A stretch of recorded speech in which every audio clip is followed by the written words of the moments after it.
I got another friend in the studio. Her name is Amber, but Amber is unique, right? I think that Amber's story is unique. I don't know everything about her, but you know me, I just like to have organic conversations.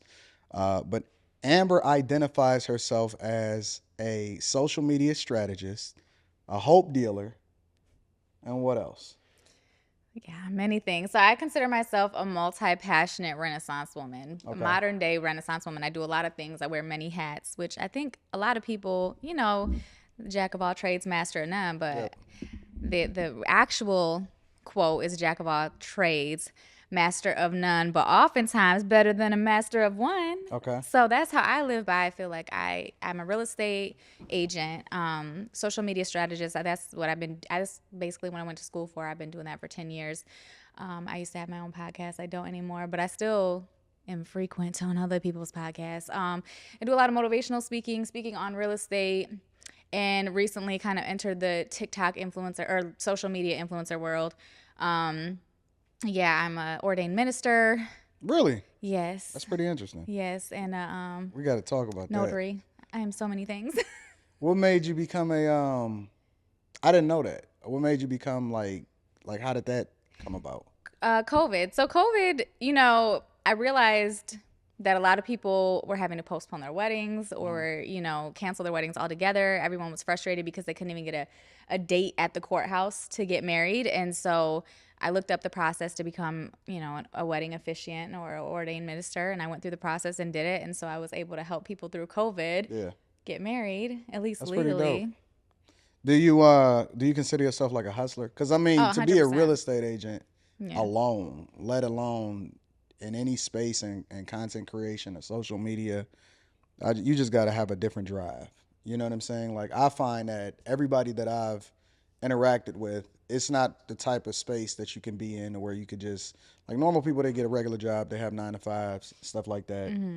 But you just kind of seem like a hustler. 100%. I've always been a hustler. Even when I was in school, I was babysitting, I was braiding hair, I was like finding ways to make money. I Yeah. was doing whatever to make money. And then even going through college, and I graduated college and I got my corporate job, and the goal was to like work my way up to like VP of some company. The whole time I was still hustling on the side. I don't Yeah. know how to not hustle. I don't know how to not have my own thing. So now I just do my own thing, all of How my does own that things. how has that affected like relationships throughout your lifetime? You know what I'm saying? Because a lot of guys, I find that I don't know. It seems like it's a different. Some guys, it seems like they are in a relationship in a space to where they looking for a woman to kind of just be like the homebody versus it's kind of a balance, or it may be a little bit more difficult to deal with a woman that maybe make more than them or something like that. You know what I'm Yeah. saying? Yeah, so I'm on my third and final marriage right now. Really? Yeah. So prior to You're not old enough to be. listen, I'm a grandma. What? I'm a grandma. I'm on my third marriage. Wait, I wait, wait, have wait, grown wait, wait, kids. wait, wait. I don't believe that. Yeah. Yeah. How, Well, if you, how old are you, if you don't mind me I'm asking? 37 How are you a grandmother at 37? because I had my first child at 14 and then she had her first child at 17. Okay, so we got to back up. We got to rewind now because I got to get your whole story. And I want to go into the real estate. I want to go into you've amassed over a 500,000 followers. Um, grandmother. Yeah. That's basically, can I cuss on You here? can say whatever Okay. you want. So basically my life, to the outside, I think it's a little bit of a shit show to people and people enjoy that. So I think that's how I kind of amass some of the followers, and then people stick around because I'm good people. Yeah. Well, yeah. I mean, that's entertainment, right? That's the entertainment space. You Yeah. give them the medicine inside of the candy. So, are you born and raised here in Michigan? Yeah, I was born actually in Jackson, and then I moved to Lansing when I was, I think, like 7 years old. I was really Mm-hmm. young. So I was raised in Lansing, and I didn't move to Detroit until 2016. Mm, But I love Detroit. Detroit is home. I don't care where I was born or raised. Detroit is home for me. for sure. Detroit, I found my people. Yeah. I love Detroit. People don't really know the culture here. Like they don't really understand how awesome it is here. And even me, right? Like I've gotten into a space where I can literally do and go anywhere I want to go, but I still keep my offices here. I still keep home here. I was born and raised here. I went to Cass Tech right up the street. So it is. It's absolutely home.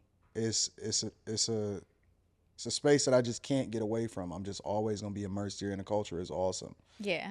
But you said so. is you having a kid at 14, is that based off of like your cultural experiences, the spaces in which you grew up? Was you just like a rebellious kid?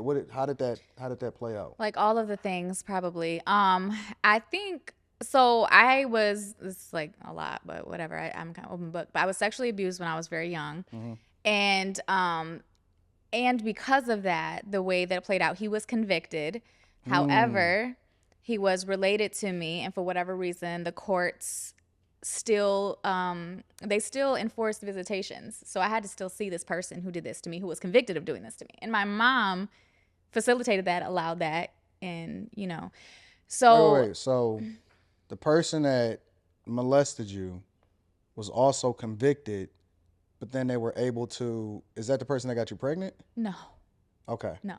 All right. I just But wanted to make I'm sure. giving I'm you a like, better backstory to explain. yeah, I So got you. because that happened, as I grew up, I was I was very angry, and I felt very out of control, and I didn't trust authority because I felt like my mom failed me, my family failed me, the court system failed me, everyone, every adult, every authority in my life failed me. So yeah, I was super rebellious. I didn't trust any authority, and I had an attitude, and I was angry, and I constantly got into fights and got into trouble, and I was trying to find my way.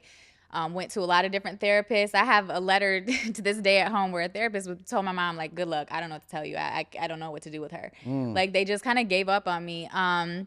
So as I entered into my teenage years, still wilding out, being rebellious and all of that, met a boy who was going through his thing and ended up losing my virginity and got pregnant. And Mm. so, but at the same time, because of what I had went through, I was always very adamant. I'm like, I only want to be with one person my whole life. So whoever I'm with, we have kids, we're staying together forever. So when I lost my virginity, it was like, oh, okay, we did that, and oh, now I'm pregnant, so we're gonna be together. Right. So we got married at 16, and Whoa. This is one of the stories that you hear from your grandparents. That they get married young or whatever like that, but 16. yeah, we got married at Like you don't 16. hear that No, now. no, and that's a lot of people don't like. How is that legal? It's legal. You just have to get your parents' signature. So Was the guy the same age as yeah, you? he was the same age as me. And y'all got married at 16? Yeah, So was you still in school? I was. He had dropped out. He So dropped you out. still in high school and you married. Yeah. What was that like? It was different. It was very different. I entered my freshman year of high school very pregnant. I was probably like 2 or 3 months away from my due date. So I was very pregnant.